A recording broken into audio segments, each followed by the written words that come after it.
ಕರ್ನಾಟಕದ ಜನತೆ ಕೂಡ ರೋಸಿ ಹೋಗಿದ್ದಾರೆ. ಇಲ್ಲಿ ಕರ್ನಾಟಕದಲ್ಲಿ ಸಾವಿರಾರು ಜ್ವಲಂತ ಸಮಸ್ಯೆಗಳಿವೆ. ಅದು ಹೈನುಗಾರಿಕೆಯಿಂದ ಹಿಡಿದು ಪ್ರತಿಯೊಂದು ಇಲಾಖೆಗಳಲ್ಲಿ ಕೂಡ ಸಮಸ್ಯೆಗಳಿವೆ.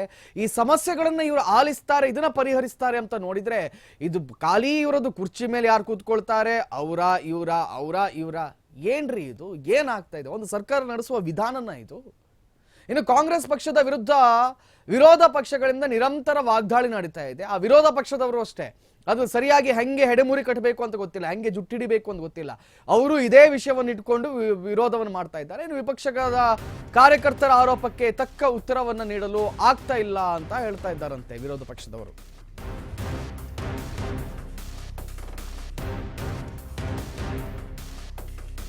ಜನತೆಗೆ ಸರಿಯಾಗಿ ಗ್ಯಾರಂಟಿಯನ್ನ ಮುಟ್ಟಿಸುವಲ್ಲಿ ರಾಜ್ಯ ಸರ್ಕಾರ ವಿಫಲ ಆಗಿದೆ ಅನ್ನುವಂತಹ ಪ್ರಶ್ನೆ ಇಲ್ಲ. ಇದರಿಂದ ಪ್ರತಿ ಹಳ್ಳಿಯಲ್ಲಿ ಕೂಡ ಇರುವಂತಹ ಕೈ ಕಾರ್ಯಕರ್ತರಿಗೆ ಮುಜುಗರ ಉಂಟಾಗಿದೆ. ಪ್ರತಿ ಬೂತ್ ಮಟ್ಟದಲ್ಲೂ ಸಹ ಕಾರ್ಯಕರ್ತರಿಗೆ ಮುಜುಗರ ಉಂಟಾಗಿದೆ. ಇದು ಸತ್ಯ. ಸ್ಥಳೀಯ ಮಟ್ಟದಲ್ಲಿ ಇಷ್ಟೆಲ್ಲ ಸಮಸ್ಯೆ ಮಧ್ಯೆ ಈ ಕುರ್ಚಿ ಕಿತ್ತಾಟ ಮಾತ್ರ ನಿಲ್ಲುವ ಯಾವುದೇ ಲಕ್ಷಣಗಳು ಕಾಣಿಸ್ತಾ ಇಲ್ಲ. ಸಿಎಂ ಡಿಸಿಎಂ ಕುರ್ಚಿ ವಿಚಾರದಲ್ಲಿ ಕಾರ್ಯಕರ್ತರಿಗೆ ಮುಜುಗರ ಉಂಟಾಗಿದೆ.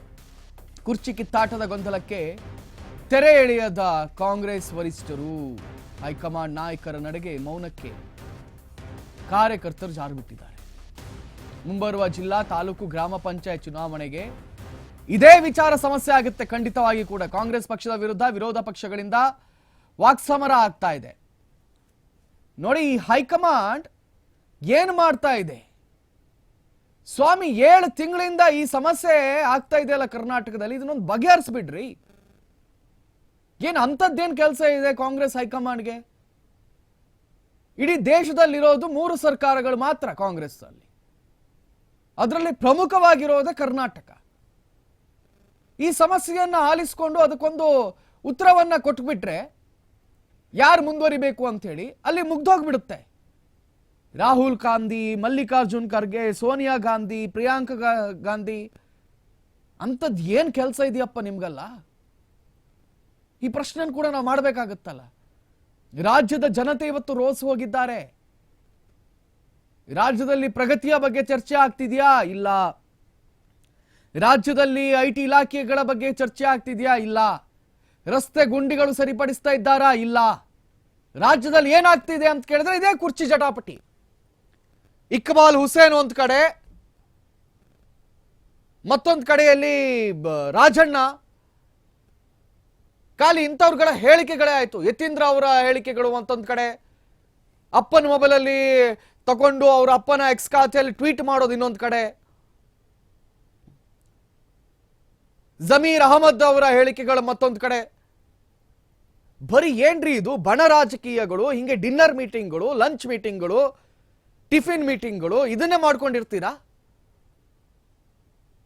ಹೈಕಮಾಂಡ್ ಮೌನ ಇದೆಯಲ್ಲ ನೋಡಿ, ನಿಮಗೆ ರಾಜ್ಯದ ಜನತೆ ಪಾಠ ಕಳಿಸ್ತಾರೆ. ಮಲ್ಲಿಕಾರ್ಜುನ್ ಖರ್ಗೆ ಅಂಡ್ ಟೀಮ್ ನಿಮಗೆ ರಾಜ್ಯದ ಜನತೆ ಸರಿಯಾಗಿ ಪಾಠ ಕಳಿಸ್ತಾರೆ.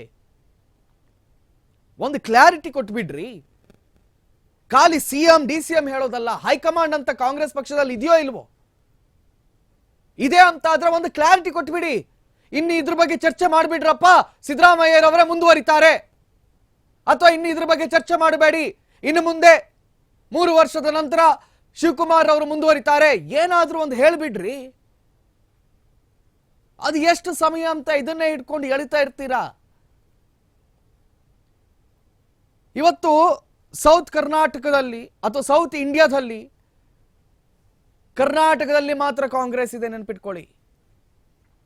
ಆಲ್ ಓವರ್ ಭಾರತದಲ್ಲಿ 3 ರಾಜ್ಯಗಳು, ಅದರಲ್ಲಿ ಪ್ರಮುಖ ರಾಜ್ಯ ಅಂತ ಹೇಳಿದ್ರೆ ಕರ್ನಾಟಕ. ಹೈಕಮಾಂಡ್ಗೆ ಅಷ್ಟು ಕೂಡ ಸ್ಪಂದನೆ ಮಾಡಕ್ಕಾಗಲ್ಲ ಅಂತ ಹೇಳಿದ್ರೆ ಏನು ಮಾಡ್ತಾ ಇದೆ ಹೈಕಮಾಂಡ್? ಸೊ ಇದನ್ನು ನಾವು ಕೇಳಬೇಕಲ್ವಾ? ಈಗ ನೋಡಿ, ಕಾಂಗ್ರೆಸ್ ಹೈಕಮಾಂಡ್ಗೆ 3 ರಾಜ್ಯಗಳಲ್ಲಿ ಮಾತ್ರ ಕಾಂಗ್ರೆಸ್ ಸರ್ಕಾರ ಇದೆ. ಆ 3 ರಾಜ್ಯಗಳನ್ನ ಸರಿಯಾಗಿ ನಿಭಾಯಿಸಿಕೊಂಡು ಹೋಗೋದು ಆ ಹೈಕಮಾಂಡ್ ಜವಾಬ್ದಾರಿ. ಏನು 20 ರಾಜ್ಯದಲ್ಲಿ ಇದೆಯಾ ಕಾಂಗ್ರೆಸ್? ಇರೋದೇ 3 ರಾಜ್ಯ. ಆ 3 ರಾಜ್ಯಗಳ ಬಗ್ಗೆಯೂ ನಿಮ್ಗೆ ಗಮನ ಹರಿಸಕ್ ಆಗಲ್ಲ ಅಂತ ಹೇಳಿದ್ರೆ ಅಂಥದ್ದು ಏನಪ್ಪ ಕೆಲಸ ಇದೆ ನಿಮ್ಗಲ್ಲಿ ಹೈಕಮಾಂಡ್ ಅಲ್ಲಿ? ಈ ಪ್ರಶ್ನೆ ಕೇಳಬೇಕಲ್ವ ನಾವು? ಮತ್ತೊಂದು ಕಡೆಯಲ್ಲಿ ಈ ಗ್ಯಾರಂಟಿಗಳನ್ನ 5 ಗ್ಯಾರಂಟಿಗಳನ್ನ ತಂದ್ರಲ್ಲ, ಅದು ಸರಿಯಾಗಿ ಮುಟ್ತಾ ಇದೆಯಾ ರಾಜ್ಯದ ಜನತೆಗೆ ಅಂತ ಕೇಳಿದ್ರೆ ಇಲ್ಲ. ಗೃಹಲಕ್ಷ್ಮಿ ಯೋಜನೆಯಲ್ಲಿ ಯಾವ ರೀತಿ ದೋಖಾ ಆಗ್ತಾ ಇದೆ, ಗೃಹಲಕ್ಷ್ಮಿ ಯೋಜನೆಯಲ್ಲಿ ಯಾವ ರೀತಿ ಮೋಸ ಮಾಡಲಾಗ್ತಾ ಇದೆ ಅಂತ ನಿಮ್ಮ ಆರ್ಮ್ಯಾಕ್ಸ್ ಕನ್ನಡದಲ್ಲಿ ನಾವು ನಿಮ್ಮ ಎದುರಿಗೆ ಎಳೆ ಎಳೆಯಾಗಿ ಬಿಚ್ಚಿಟ್ಟಿದ್ವಿ. ಅಂಗನವಾಡಿಯಲ್ಲಿ ಬ್ಯಾನರ್ ಹಗರಣ ಯಾವ ರೀತಿ ಆಗ್ತಾ ಇದೆ ಅನ್ನೋದನ್ನ ಕೂಡ ನಿಮ್ಮ ಎದುರಿಗೆ ನಾವು ಬಿಚ್ಚಿಟ್ಟಿದ್ವಿ. ಬಹುಶಃ ಶಕ್ತಿ ಯೋಜನೆ ಒಂದನ್ನ ಬಿಟ್ಟು ಬೇರೆ ಎಲ್ಲಾ ಕಡೆಗಳಲ್ಲಿ ಕೂಡ ಸ್ಥಿರತೆ ಅನ್ನೋದಿಲ್ಲ ಗ್ಯಾರಂಟಿಗಳಲ್ಲಿ. ಕಡಪಕ್ಷ ಗ್ಯಾರಂಟಿಯನ್ನಾದ್ರೆ ಇವರು ಜನತೆಗೆ ಮುಟ್ಟಿಸ್ತಾ ಇದ್ದಾರಾ ಹಂತ ಹಂತವಾಗಿ? ಇಲ್ಲ, ಅದು ಇಲ್ಲ. ಇನ್ನು ಬಿಜಾಪುರದಿಂದ ಮಂಜುನಾಥ್ ಅನ್ನೋರು ನಮ್ಮ ಜೊತೆ ದೂರವಾಣಿ ಸಂಪರ್ಕದಲ್ಲಿ ಇದ್ದಾರಂತೆ. ಮಂಜುನಾಥ್ ಅವರೇ, ಕೇಳಿಸ್ತಾ ಇದೆಯಾ? ನಮಸ್ತೆ ಸರ್. ನಮಸ್ತೆ ಮಂಜುನಾಥ್ ಅವರೇ. ನಮಗೂ ಕೂಡ ಸಾಕಾಗಿಬಿತ್ತು ಮಂಜುನಾಥ್. ಇದೇನ್ರಿ ಇದು? ಆಗಸ್ಟ್ ಇಂದ ಬರೀ ಕುರ್ಚಿ ಗಲಾಟೆ ಕೇಳಿ ಕೇಳಿ ಸಾಕಾಗ್ಬಿಡ್ತು. ನಿಮ್ಗೇನ್ ಅನ್ಸುತ್ತೆ ಮಂಜುನಾಥ್? ಹೌದು ಸರ್, ನಾವು ಕಾಂಗ್ರೆಸ್ ಪಕ್ಷದ ಕಾರ್ಯಕರ್ತರು. ಬಟ್ ಈ ಕುರ್ಚಿ ಕಟ್ಟಾಟದಿಂದ ಸ್ಥಳೀಯ ಮಟ್ಟದಲ್ಲಿ ಕಾಂಗ್ರೆಸ್ ಕಾರ್ಯಕರ್ತರಲ್ಲಿ ಒಂಥರ ಅಸಮಾಧಾನ ಆಗಿದೆ. ಮತ್ತೆ ಈಗ ತಾಲೂಕ್ ಪಂಚಾಯತಿ, ಗ್ರಾಮ ಪಂಚಾಯತಿ ಚುನಾವಣೆಗಳು ಬರ್ತಾ ಇದ್ದಾವೆ. ಇದು ಒಂಥರ ಪಕ್ಷದ ಕಾರ್ಯಕರ್ತರಲ್ಲಿ ಗೊಂದಲ ಆಗಿದೆ. ಮತ್ತು ಹೈಕಮಾಂಡ್ ಏನು ಇದರ ಬಗ್ಗೆ ಒಂದು ಸೂಚನೆ ಕೊಟ್ಟು ನಮ್ಮ ನಾಯಕರಿಗೆ ಏನನ್ನೋದು ಒಂದು ಸೂಚನೆ ಕೊಡಬೇಕು. ಹಾಗೂ ಇದುವರೆಗೂ ಕಾಂಗ್ರೆಸ್ ಪಕ್ಷದಲ್ಲಿ ಸಾಮಾನ್ಯ ಕಾರ್ಯಕರ್ತರಿಗೆ ಹೆಚ್ಚಿನ ಸ್ಥಾನಮಾನಗಳು ನಿಗಮ ಮಂಡಳಿಯಲ್ಲಿ ಸಿಗ್ತಾ ಇಲ್ಲ. ಕೇವಲ ಹಿಂಬಾಲಕರಿಗೆ, ಯಾರು ಅವರು ರಾಜಕೀಯ ನಾಯಕರ ಹಿಂದ್ಗಡೆ ತಿರುಗುತ್ತಾರೆ ಅವರಿಗೆ ಅಷ್ಟೇ ಸ್ಥಾನಮಾನಗಳು ಕೊಡ್ತಾರೆ. ಸಾವಿರಾರು ಸ್ಥಾನಮಾನಗಳು ಖಾಲಿ ಇದಾವೆ ನಿಗಮ ಮಂಡಳಿಯಲ್ಲಿ ನಿರ್ದೇಶಕರ ಮಾಡಲು. ಆದ್ರೆ ಇಲ್ಲಿವರೆಗೂ ಸರಿಯಾಗಿ ಅದನ್ನ ಇಂಪ್ಲಿಮೆಂಟ್ ಮಾಡ್ತಾ ಇಲ್ಲ. ಹೈಕಮಾಂಡ್ ಒಂದು ಸ್ಪಷ್ಟ ಸಂದೇಶದೊಂದಿಗೆ ನಾಯಕತ್ವ ಗೊಂದಲ ಹಚ್ಚಬೇಕು. ಮತ್ತು ಸಚಿವರು ಏನಂದ್ರೆ ಕೆಲವು ಜಿಲ್ಲೆಗಳಿಗೆ ಭೇಟಿನೇ ಕೊಡ್ತಾ ಇಲ್ಲ. ಶಾಸಕರಿಗೆ ಸಚಿವರುಗಳು ಸಿಗ್ತಾ ಇಲ್ಲ ಅಂದ್ರೆ ಸಾಮಾನ್ಯ ಕಾರ್ಯಕರ್ತರಿಗೆ ಅವರು ಸರಿಯಾಗಿ ಸ್ಪಂದನೆ ಮಾಡ್ತಾ ಇಲ್ಲ. ಮತ್ತೆ ಸಿದ್ದರಾಮಯ್ಯನವರು ಹಾಗೂ ಡಿ ಕೆ ಶಿವಕುಮಾರ್ ಸಾಹೇಬರು ಇಬ್ರು ಕಾಂಗ್ರೆಸ್ ಪಕ್ಷದ ಎರಡು ಶಕ್ತಿಗಳು. ಅವರಲ್ಲಿ ಗೊಂದಲ ಉಂಟು ಮಾಡಲು ಕೆಲವರು ಹೇಳಿಕೆಗಳು ತುಂಬಾ ಇದು ಕಾರ್ಯಕರ್ತರಿಗೆ ನೋವನಿಸ್ತಾ ಇದೆ. ಸಾಮಾನ್ಯ ಕಾರ್ಯಕರ್ತರಿಗೆ ಒಂದು 4 ಗೋಡೆಗಳ ಮಧ್ಯೆ ಕುತ್ಕೊಂಡು ಇದನ್ನ ಪಕ್ಷ ತೀರ್ಮಾನ ಮಾಡಬೇಕು. ಇದು ಸಾರ್ವಜನಿಕರಲ್ಲಿ ಪ್ರತಿದಿನ ಈ ತರ ಗೊಂದಲಗಳ ಹೇಳಿಕೆಗಳು ಉಂಟಾಗೋದ್ರಿಂದ ಹಾಗೂ ಈ ಕಾರ್ಯಕರ್ತರಿಗೆ ತುಂಬಾ ಬೇಸರ ಆಗಿದೆ. ಅಲ್ಲ ಸರ್, ಕಾರ್ಯಕರ್ತರಿಗೆ ನಿಜಕ್ಕೂ ಇದು ಸಮಸ್ಯೆ ಅಲ್ವಾ? ಯಾಕಂತ ಹೇಳಿದ್ರೆ ನಾಡಿದ್ದು ನೀವು ಗ್ರಾಮ ಪಂಚಾಯತ್ ಚುನಾವಣೆಗೆ ವೋಟ್ ಕೇಳಕ್ ಹೋದಾಗ ಜನಗಳು ಏನಂತ ಮಾತಾಡ್ತಾರೆ ನಿಮ್ಮ ಹತ್ರ? ಏನ್ರಿ ನಿಮ್ ಮೊದ್ಲಿಗೆ ಯಾರು ಕೂತ್ಕೊಳ್ತಾರ್ರಿ ಸಿಎಂ ಕುರ್ಚಿಯಲ್ಲಿ ಅಂತ ಕೇಳಲ್ವಾ? ಸರ್, ಈಗ ಚುನಾವಣೆಗೆ ಹೋಗ್ಬೇಕಂದ್ರೆ ಯಾವ ಆಧಾರ ಮೇಲೆ ಹೋಗ್ಬೇಕು ಅನ್ನೋದು ಒಂದು ಪ್ರಶ್ನೆ ಆಗಿಬಿಟ್ಟಿದೆ. ಇಲ್ಲಿ ಬರೇ ಕೇವಲ ಬನಗಳ ರೀತಿಯಲ್ಲಿ ರಾಜ್ಯ ಸರ್ಕಾರದಲ್ಲಿ ವಾತಾವರಣ ಸೃಷ್ಟಿ ಆಗಿಬಿಟ್ಟೈತಿ. ಸಾಮಾನ್ಯ ಕಾರ್ಯಕರ್ತರ ನೋವುಗಳಿಗೆ ಸ್ಪಂದನೆ ಇಲ್ಲದ ರೀತಿಯಲ್ಲಿ ಆಗ್ತಾ ಇದೆ. ಈಗ ನೀವು ಹೇಳ್ದಂಗೆ ನಮ್ಮ ನಾಯಕರು ಇಬ್ರು ನಮ್ಮ ನಾಯಕರೇ ಅವರು.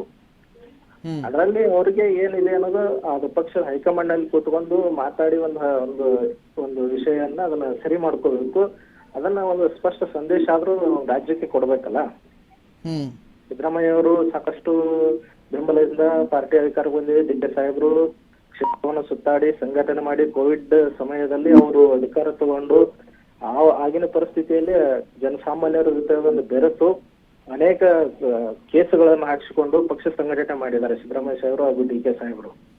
ಅಷ್ಟೆಲ್ಲ ಮಾಡಿ ಅಧಿಕಾರಕ್ಕೆ ಬಂದ ಮೇಲೆ ಈ ತರ ಕಚ್ಚಾಟದ ಮಾಡೋದ್ರಿಂದ ಕಾಂಗ್ರೆಸ್ ಕಾರ್ಯಕರ್ತರಿಗೆ ಬೇಸರ ಆಗುತ್ತೆ ಸಹಜವಾಗಿ. ಥ್ಯಾಂಕ್ ಯು ಮಂಜುನಾಥ್ ತಮ್ಮೆಲ್ಲ ಮಾತುಗಳಿಗಾಗಿ. ನೋಡಿ, ಇದು